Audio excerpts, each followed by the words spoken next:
자, 마가복음 보시겠습니다. 혹여라도 여러분들이 교재를 보시면서 오타가 혹시 있거든 너그러이 용서해 주시기를 부탁 말씀드립니다. 저희들이 꼼꼼하게 살펴보고 한다고 하면서도 이게 참 이렇게 완벽하게 되지 않죠. 점차 더 나아지고 우리 하마을은 계속적으로 발전하고 진화될 것입니다.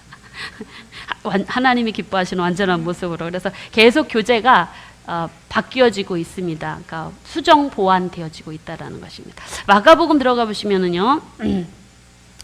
마가 요한에 의해서 기록되어진 책이고요. 기록자는 바로 그래서 책 이름이 마가에 하면 이렇게 마가이안 복음으로 그렇게 불려지고, 그리고 기록자는 요한 마가로 그렇게 봅니다. 비추이다라는 뜻인데, 사도행전에 보면은요.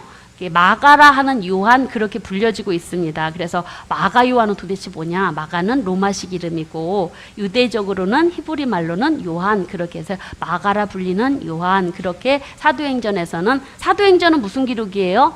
복음을 전할 때 선교 사역 1차 때 같이 동행하지 않습니까? 그래서 그렇게 히브리 또 로마 이름을 같이 쓰고 있다라는 것들. 근데 이 마가 요한이라고 하는 그 집은 좀 부유층이었는지 그 집이 예수님과 예수님 제자들이 사역을 하시는데 굉장히 초대교회에 굉장히 중요한 역할을 감당했던 그런 집안으로 알려져 있고요. 그리고 이 마가 요한은요, 바나바와 사촌 조카 사이입니다. 그래서 이제 바울과 바나바가 1차 전도여행을 떠날 때 마가도 같이 동행을 하는데 도중에 무슨 이유인지 돌아왔다는 이야기 아까 지도 강의 때 들으셨죠. 도중에 포기했다라는 그런 이유에 대해서 거의 팁으로 담겨져 있습니다. 그래서 뭔지는 우리는 몰라요. 그런 이유 때문에 되돌아왔고요. 그런데 이 마가는요, 나중에 그 베드로의 제자로서, 베드로의 헬라어 통역자로서 그렇게 동역자로 그렇게 사용되어져 함께 동역했다라고 합니다. 그래서 이제 이 마가복음도 베드로의 설교를 정리해서 그걸 토대로 예수님의 생애를 교훈을 기록한 것으로 그렇게 알려져 있습니다. 그래서 이 마가복음을 베드로복음 그렇게 보기도 합니다. 연대를 좀 보시면은요, 연대는 아까 마가 우선설에 의하여 마태복음보다 조금 더 일찍 55년부터 66년까지 기록되어 있고, 거의 연대의 부분들은 굉장히 설들이 많이 있기 때문에 특별히 이제 예루살렘 성전 멸망이 언제이냐가 그 기준점 굉장히 많습니다. 서신서나 복음서들이. 그래서 그 13장 2절에 보면 예루살렘 성전에 대한 멸망을 예언으로 볼 때 그 이전에 기록했을 것이다 라고 하면서 이제 또 베드로의 순교, 베드로의 설교를 놓고 썼으니까 베드로 순교가 66년이거든요. 그 이전에 기록된 것으로 이제 이렇게 보고 있습니다. 그래서 그 이전에 이렇게 썼을 것이다 라고 보고 있고, 배경을 보시면은 마가복음은 이제 당시 유대인들과 로마 세력의 박해로 인하여서 핍박과 순교를 당하고 있는 그런 배경 속에서 기록되었다라고 볼 수가 있습니다. 그래서 이 당시에는요, 아직 로마 황제 숭배의 박해는 없는 시대였습니다. 여러분들이 나중에 일반 서신을 들어가면 황제 숭배가 언제부터 있어졌는가 아마 공부하게 될 것인데, 이 초대교회 공동체를, 초대 기독교 공동체를 박해했던 세력들은 아까 우리가 살펴보았던 제일 먼저 박해했던 무리들이 누구였냐면 사두개파 제사장, 그러고 나서 우리가 또 아까 살펴봤던 바리새파들, 그러면서 또 더 나아가서 세력이 어떻게 되냐면 이제 이방 땅에 복음이 전파되고, 사도 바울 선생님께서 전도 여행을 하시면서 이방 땅에 복음이 전파되면서 소아시아 지역이나 마케도니아 지역에 복음을 전파하면서 그곳에 살고 있는 그게 다 당시 복음을 전할 때가 로마의 지배 아래 있었지 않습니까? 다 로마 행정구역 안에 있었습니다. 그러다 보니까 그 로마 행정구역을 다스리고 있는 로마 그 지도자들, 그들에 의하여 작게는 박해받는 그리스도인들이 이방 땅에 살고 있는 사람들이 많이 있었을 거라고 보고 있습니다. 그래서 마가는 1차 전도여행을 갔다가 실패하고 돌아왔지만 나중에 바울 사도하고 화해를 합니다. 그렇다면 나중에 이제 회개하고 헬라어도 능통하니까 같이 아마 전도 사역을 감당했을 것이고, 그래서 고난받는 이방인들을 향해서 복음이 전파되었다라는 배경들을 우리가 생각해 볼 수가 있고, 그래서 당시 유대인들 특히 바리새인 서기관들이 쫓아다니면서 사도 바울 복음 전파하실 때 박해했던 것처럼 그것도 있었지만, 유대인들도 있었지만 로마 그 민족 지도자들, 로마의 지도자들, 지방 행정관들, 그들에 의한 그런 악행 속에서 이방인 그리스도인, 그러니까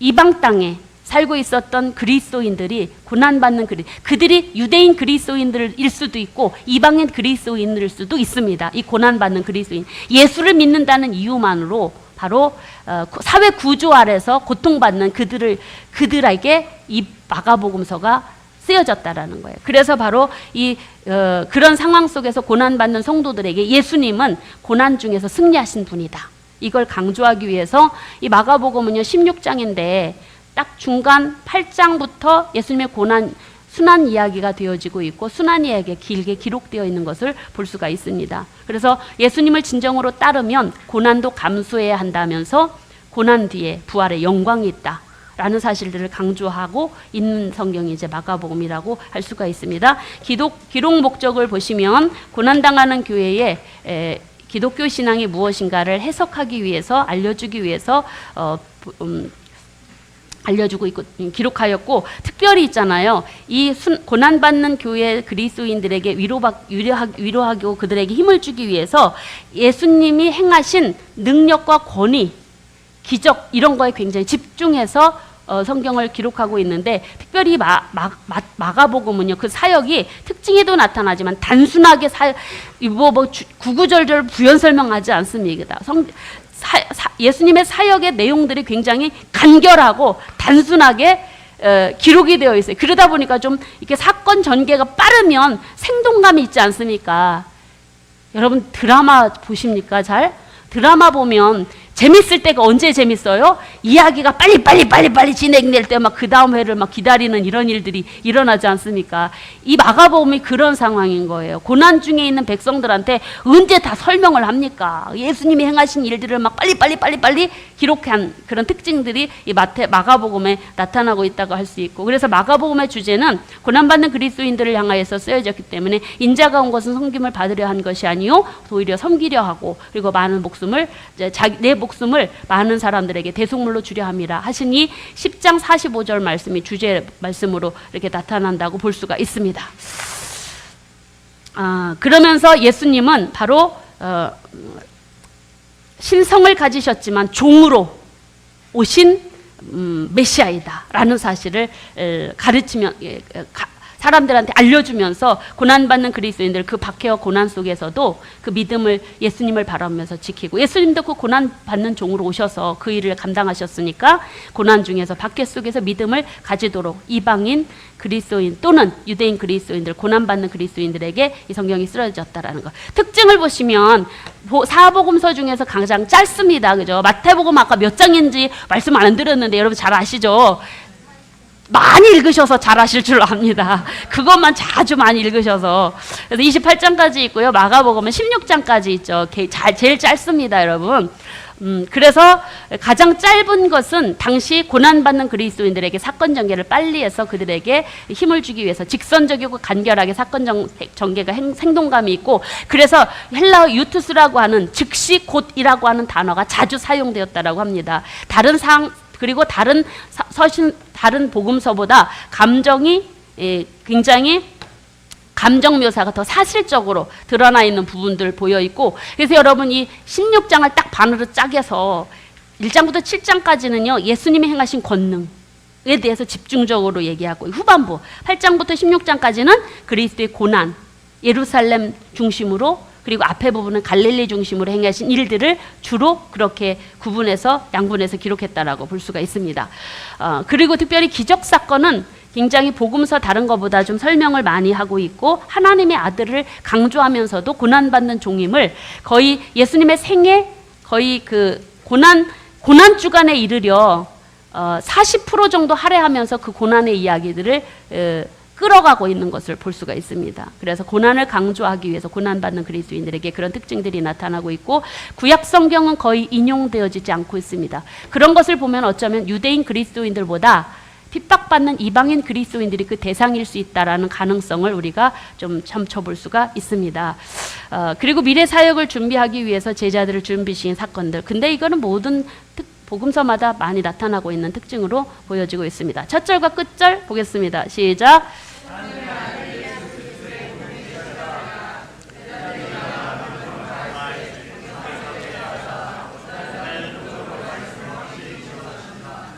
아멘. 예, 고난받는 그리스도인들에게 예수님 어디서 태어나셨고 족보가 뭐고 이거 설명할 시간 없습니다. 그래서 하나님의 아들 예수 그리스도의 복음의 시작이라. 아까 복음이 왜 어떤 의미에 쓰여졌다는 거 말씀드렸죠. 승리의 소식, 왕의 그 승전가, 환호, 입성, 예수 그리스도의 복음의 시작이라. 이런 이야기를 들었던 이방인 고통받는 그리스도인들은 어땠을까요? 아, 예수 그리스도가 승리를 주시는 분이구나, 이렇게 믿었겠죠. 그래서 이제 그런 부분들과 연결해서 볼 수가 있고, 전체 보기를 좀 보시면은요, 아까 말씀드렸듯이 16장까지 있는데 8장 26절까지 여러분 하나님의 아들 그리스도 이 부분에 대해서는 거의 증언, 기적, 치유하심, 기적들 이야기만 집중적으로 나타나고 있고, 그리고 여기 베드로의 고백, 십자가 순환사고 이야기가 하고 있는 이 중심 부분 이후에 예수님의 입성 이야기가 11장부터 16장까지 있습니다. 8일 동안 일주일의 기록이 11장부터 16장까지 기록되고 있는 것들을 보면서 고난받는 종 그리스도로 오신 예수님을 부각해서 기록하고 있다라고 볼 수가 있습니다. 하나님이 우리를 어떻게 사랑하셨습니까? 라고 묻는 그 백성들한테 고난받는 종으로 와서 너희를 사랑했다, 이렇게 대답할 수 있는 마가복음이라고 할 수가 있습니다. 그래서 예수님께서는 순한 어린 양으로 오셔서 무기력하게 고난당하시는 모습들, 그리고 예수님의 권능과 이적들을 집중적으로 초반에는 말씀하시고 나중에는 순한 양으로 십자가에서 무기력하게 고난당하신 모습을 강조하면서, 당시 유대 땅에서는 또는 로마의 그 행정 지역 안에서 복음이 전파되는 곳에서 예수님을 믿고 섬기는 자들에게, 핍박받는 그들에게 하나님께서는 이 고난받는 종으로 오신 예수님을 마가를 통해서 전달하게 하셔서 그들로 하여금 그 모든 어려움들을 이기고 승리케 하신 역사들을 이루게 하셨다라는 것들, 특별히 이 박해받는 그리스도인들에게 이 마가복음에서 전달하고 싶었던 것들은 1장 1절입니다. 하나님의 아들 예수 그리스도의 복음의 시작이라. 하나님의 아들, 예수님은 하나님의 아들이시요 메시아이다, 이걸 강조하고 싶었던 것입니다. 그래서 하나님의 아들이심을 증거하기 위해서 증인들과 증거들이 나타나고 있는데, 이 예수님이 하나님의 아들이심의 그 증거와 증인들이 바로 누구를 통해서 나타나고 있냐면 세례 요한의 세례를 통해서 하늘에서 세례를 받을 때 하나님의 음성이 들리죠. 하나님으로부터, 성부 하나님으로부터 시험 당하실 때 천사가 수종드는 모습을 통해서, 그리고 예수님이 말씀과 기적을 번갈아 행하시는 모습들을 통해서 예수님이 그 기적을 통해서 하나님의 아들이심을 증거하시는 모습들, 이렇게 나타난다고 볼 수가 있습니다. 그래서 여기 그리스도의 증인 1장에 나타나는 모습은 세례 요한, 하나님, 그리고 예수님을 수종드는 천사들이 증언하고 있는 모습들을 볼 수가 있고, 굉장히 급박하게 예수님이 이제 급하십니다. 1장에서 제자 세우십니다. 그래서 제자 세우시고 사역을 곧바로 들어가시는 모습들, 지금 뭐 다른 얘기 구구절절히 할 이 시간이 없는 모습들. 그래서 마가복음에는 특별히 여러분 마태복음하고 거의 많은 내용들이 비슷비슷하기 때문에 특별히 여기에도 이제 여러분들이 그 8장까지는 기적과 치유 이야기들을 굉장히 많이 하고 있다라는 것들만 좀 여러분들이 좀 집중해서 보시면 좋겠고요. 우리가 좀 더 살펴볼 부분들이 어디냐면, 그 8장 예수님이 다른 부분들은 여러분들이 다 잘 알고 있는 부분들이라서 치유와 이적들을 통해서요, 각 사람들이 다 하나님의 귀신도 하나님의 아들로 고백하는 모습들을 보고, 8장에 보시면은 8장부터 예수님의 첫 번째 그 순환 예고가 나오고 있습니다. 8장 31절부터 35절로 보면 여기서부터 이제 예수님의 순환 이야기가 시작된다라고 할 수가 있습니다. 그래서 첫 번째 죽음과 부활에 대한 첫 번째 예고를 하고 있고, 그러고 나서 이제 8장에서 그렇게 예고를 했잖아요. 근데 또 어디서 하냐면 9장에서 또 두 번째 예고를 하십니다. 그리고 또 어디에서 얘기하시냐면 또 세 번째 10장에 가서 또 예고를 하십니다. 그런데 여러분 마태복음에서도 아니 변화산상 모습을 보고도 누가 서로가 크냐 다툼하던 그들, 근데 그들이 또 이 야고보와 요한이 또 이렇게 세 번이나 예수님 죽으실 거 부활하실 걸 예고받았는데도 있잖아요. 아니 세상에 또 싸워 여기서.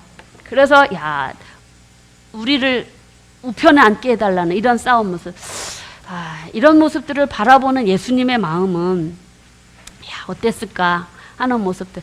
내가 죽어야 니네가 살겠구나. 왜 부모들 그러잖아. 자식들 말 안 들으면 내가 죽어야지 그러면 말 들으려나, 이 심정이었을 것 같습니다.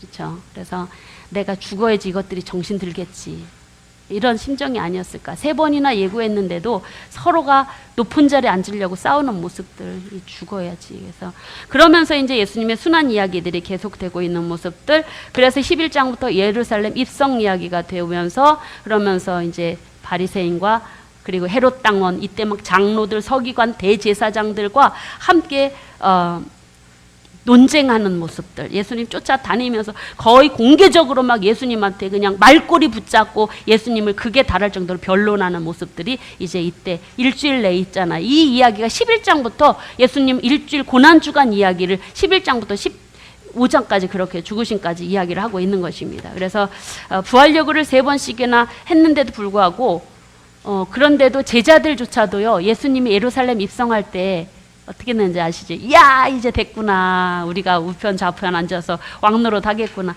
이런 모습으로 제자들도 예루살렘 입성을 환호했을 것으로 여겨집니다. 예수님의 마음은 또 무너지지 않았을까 하는 생각이 듭니다. 니네들 아직도 모르겠냐? 내가 이 예루살렘 성전에 들어가는 게 왜 들어가는지 알겠냐? 그거 니네 모르겠냐? 이런 마음으로 아마 그냥 들어가셨지 않을까. 그렇게 들어가셔서 성전 정화 사건을 또 하십니다. 이게 이제 두 번째 성전 정화 사건으로 보여지고요. 그 성전 정화하니까 보세요. 대제사장, 서기관들이 예수를 어떻게 죽일까 꾀하고, 그래서 그런데 감히 못 죽이는 거예요. 함부로. 왜요? 무리들이 너무나 많이 주변에 있으니까. 이때부터 구체적으로 마가복음은 이때부터 제사장과 서기관들의 논쟁이 있었다라고 시작되었다라고 그렇게 이야기를 합니다. 이때부터 예수님 죽일 방도를 찾는 거예요. 그러다가 누가 걸렸냐면 욕심꾸러기 가룟 유다가 걸린 것입니다. 욕심을 많이 내면 미혹을 받을 수 있는 기회가 너무나 많은 것 같아서 참 두려움으로 받아야 될 것 같습니다. 예수님께서는 여기에 마지막으로요, 또다시 큰 계명을 말씀하십니다. 같이 읽어보시겠습니다. 12장 29절부터 31절까지 시작.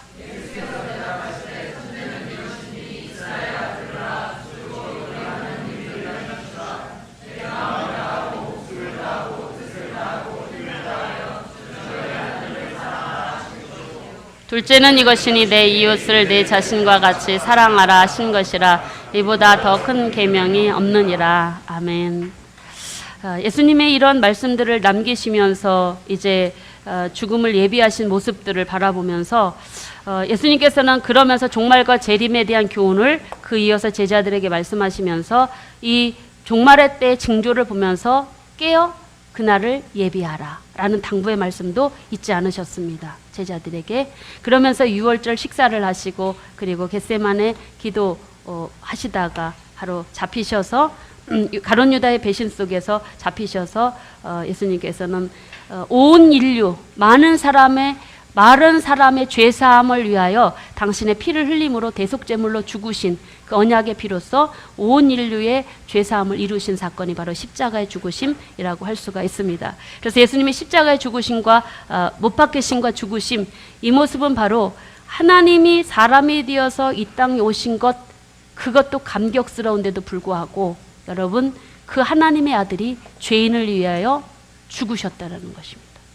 하나님의 아들이 죄인을 위해서 죽으셨다. 그것을 사랑으로밖에 말할 수가 없다라는 것. 사랑으로밖에. 그래서 이러한 하나님의 사랑이 바로 십자가에 하나님의 큰 사랑이 결정체로 나타난다는 것들을 보고, 그래서 그 사랑을 깨달은 자만이 예수님의 부활을 전하는 부활의 증인들로 살아가게 되는 것 같습니다. 근데 그 사랑을 모르는 사람은요, 목숨 걸고 증인된 삶 살지 못합니다.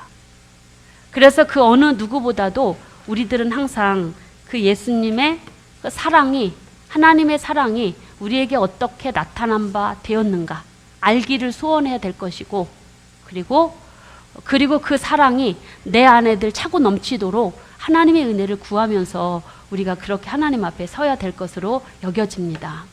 그러면서 예수님께서는 그렇게 십자가에서 온 인류의 죄사함을 위해서 죽으시고 어린 양으로 죽으시고, 그리고 3일 만에 부활하셔서 무덤을 찾았던 여인들과 막달라 마리아에게 나타나시고 시골로 가던 두 사람에게 나타나셔서 그들의 믿지 못함을 꾸짖으십니다. 그래도 안 믿어요. 부활해서 나타나도 안 깝깝하시겠어요? 하나님 깝깝하시겠죠. 저도 깝깝해요. 내가 저 두 사람이려니 생각하면 저도 깝깝합니다. 그런데도 하나님께서는 그러한 깝깝한 제자들에게 증인된 삶을 살라고 말씀하시죠. 마가복음 16장 15절 마지막 절 말씀 보고 마가복음을 마치려고 합니다. 마가복음 16장 15절 말씀 같이 읽겠습니다. 시작. 또 이르시되 너희는 온 천하에 다니며 만민에게 복음을 전파하라. 아멘. 실패하고 그리고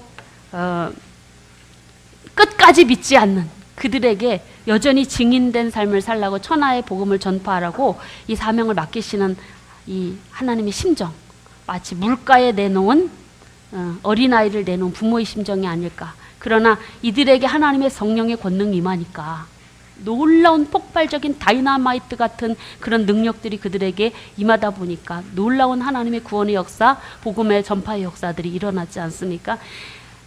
우리가 부족해도, 우리가 연약해도, 우리가 실패해도 하나님은 하시더라고요. 하나님의 그 행하심 앞에 저와 여러분들이 겸손하게, 정직하게, 진실하게 충성됨으로 서게 되면 우리 하나님께서 우리 연약함을 통해서도 큰일 감당하실 줄로 믿습니다. 이것으로 마가복음, 마태복음, 예수님 생애 마치겠습니다. 수고하셨습니다.